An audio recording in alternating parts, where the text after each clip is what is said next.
guys, and welcome muli sa another episode ng Aling Oday's Kitchen. Gagawa tayo ngayon ng lechon belly.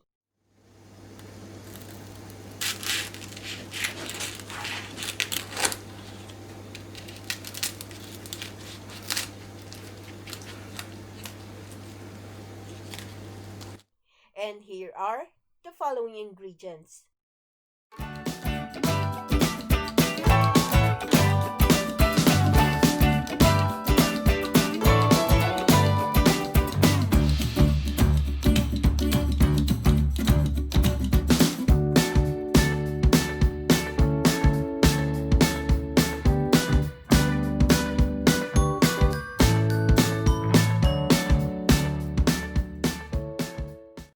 I have 3 kilograms of pork belly here.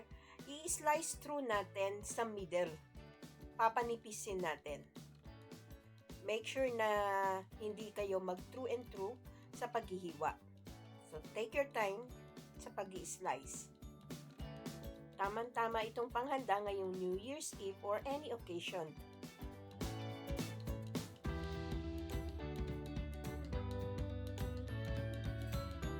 Ayan, malapit na ako dun sa dulo.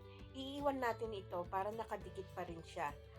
Pinahaba lang natin yung ating pork belly pag roll mamaya. This recipe was shared by my chef nephew na si Boogie Ojeda. Ayan, ready na yung ating pork belly. So ayan, magkadikit pa rin siya at mahaba na. Ang ating next step, isi-season natin ng ground pepper yung ating pork belly. Irarub natin ito.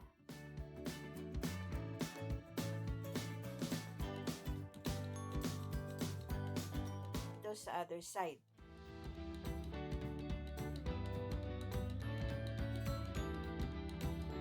And isi-season naman natin ito ng salt to taste.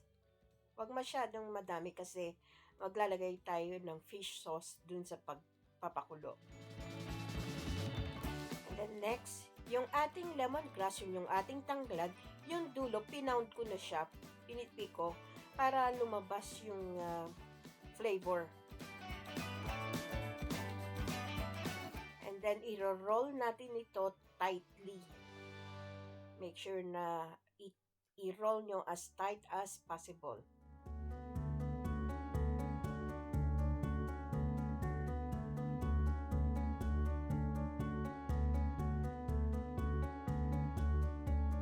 Para sa pantali natin, gagamit ako ng butcher thread. Kung wala kayong butcher thread, pwede din kayong gumamit ng sinulid ng pangganchilyo, like this, pero dodoblehin nyo.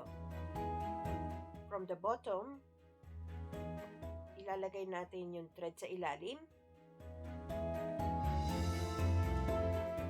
at iikutin natin. Ihilahin nyo as tight as possible. I-secure lang natin to using a simple knot. Then, tuloy lang natin yung pagtali. Ayan, ito na yung dulo. So, tinalian ko siya ng 4. Then, ang ating next step dito sa ating pan, ilalagay na natin yung na-roll nating pork belly. Then, i-add na natin yung 3 cups ng vinegar o ng suka, yung ating 2 cups ng fish sauce or patis, lalagay natin yung natirang ating black pepper, maglalagay din ako nitong whole peppercorn, at yung ating isang buong garlic to na pinitpit ko lang. And then, itong ating onion. 1 big onion. Maglalagay din ako ng 4 pieces ng bay leaves.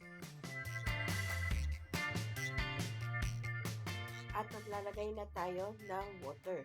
Itong ating tubig, pwede namang hindi nakalubog yung ating pork belly. Kahit hanggang mga 3/4 lang ng ating pan. Ilalagay ko na rin itong 2 pieces ng tanglad. Tatakpan natin to at pakukuluan natin to on medium heat for 2 hours. After 1 hour ng pagpapakulo, babalik na rin naman natin itong pork belly. Sorry, nag-moist yung camera ko. Ayan, nabaliktad ko na. Tatakpan uli natin to at kukontinue natin ng pagpapakulo for another hour. After 2 hours ng pagpapakulo, ito na yung ating pork belly. Transfer ko na dito sa ating roasting tray. Then, kukuha lang ako ng paper towel or towel. Ipapat dry nyo lang ito. Kailangan tuyong-tuyo yung ating pork belly. After natin ito mapunasan, pwede natin itong i-leave for 1 hour to air dry. Pero mas maganda kung i-leave nyo to overnight. Ayan, pinatuyo ko na yung ating pork belly for 1 hour. And babrushan lang natin to ng oil. Magpe-preheat na rin tayo ng oven sa 180 degrees Celsius or 360 degrees Fahrenheit. Lulutuin natin ito sa oven for 1 hour.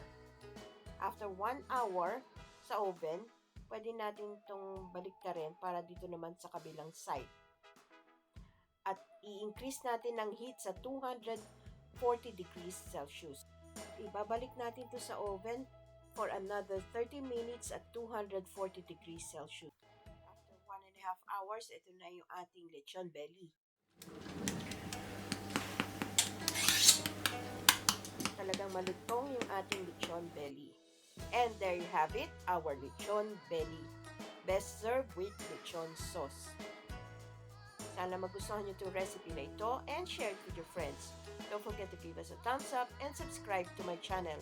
Ako po si Aling Oday. Magkita-kita ulit tayo sa aking susunod na video.